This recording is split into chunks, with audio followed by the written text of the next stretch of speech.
Honesty is not always the best policy when it comes to working with somebody who has dementia.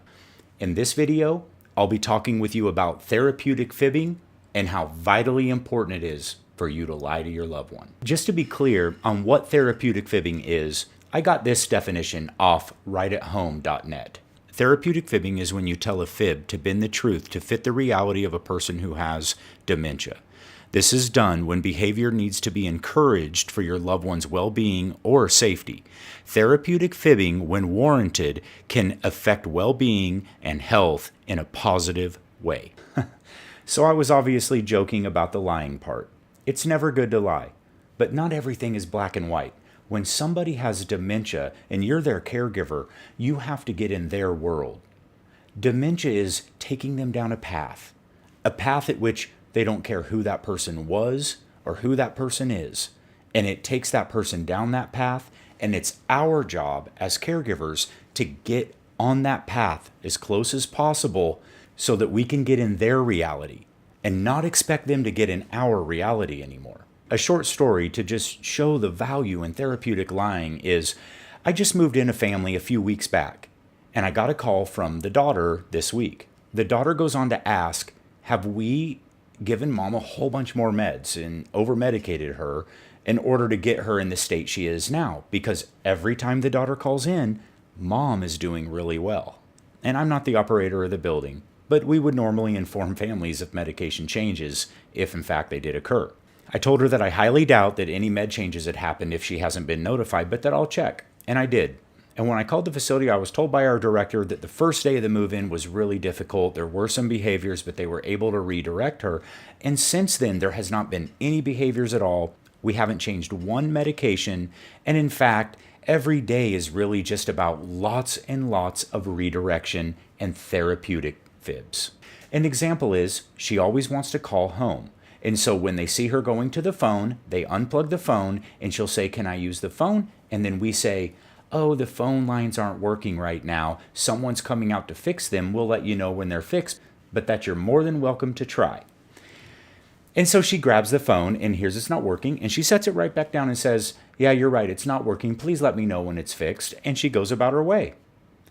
This is an example of a situation that the resident just left and had no more anxiety and felt like they got their way rather than get worked up over being told no. These are things that really have an impact on people with memory loss when they can't remember, especially if they have any issues with anxiety.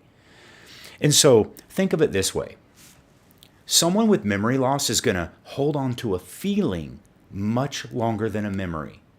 All right? A feeling lasts longer than a memory. And when you think about that, it makes sense. The first thing to go in almost everybody with dementia is time and place. If you tell somebody something that forces them to get in our reality and causes anxiety in them, 5, 10, 15 minutes later, they still feel anxious, but they may not remember why. And that's a really bad place to be. You never want anxiety without knowing the why. And somebody with dementia can't remember. All they know now is that they feel upset, angry, anxious, sad, and I can go on and on. But once you perfect the art of the therapeutic fib, it will really help you as a caregiver in working with someone with dementia. What you're trying to do is validate their feelings and validate their experience without reminding them, you have dementia, you can't remember anything, what's wrong with you? And the other thing I just want to address is I hear families a lot say, Dad's never lied a day in his life, like what I heard from this woman earlier this week. But if you really think about that, is that really true? So you're saying you've never received a gift that you didn't really like, but you said, I really like this? Or you've never complimented a meal saying, this is really wonderful, thank you so much, when it wasn't wonderful at all?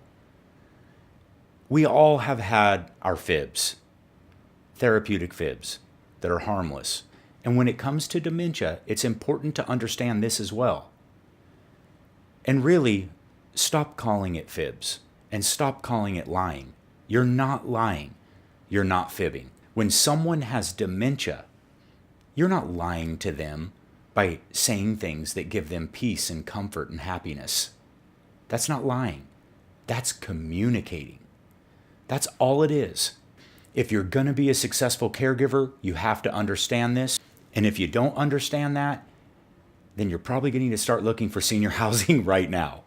Anyway, everyone, I hope this video was helpful. I know it's a hard subject. All of these subjects are hard. I mean, when I started in senior housing, I found so many things to be uncomfortable that I find a lot of joy with now, because just like with therapeutic fibbing, now I get to converse with the person with dementia, but I get in their world and have fun with it. And you can too.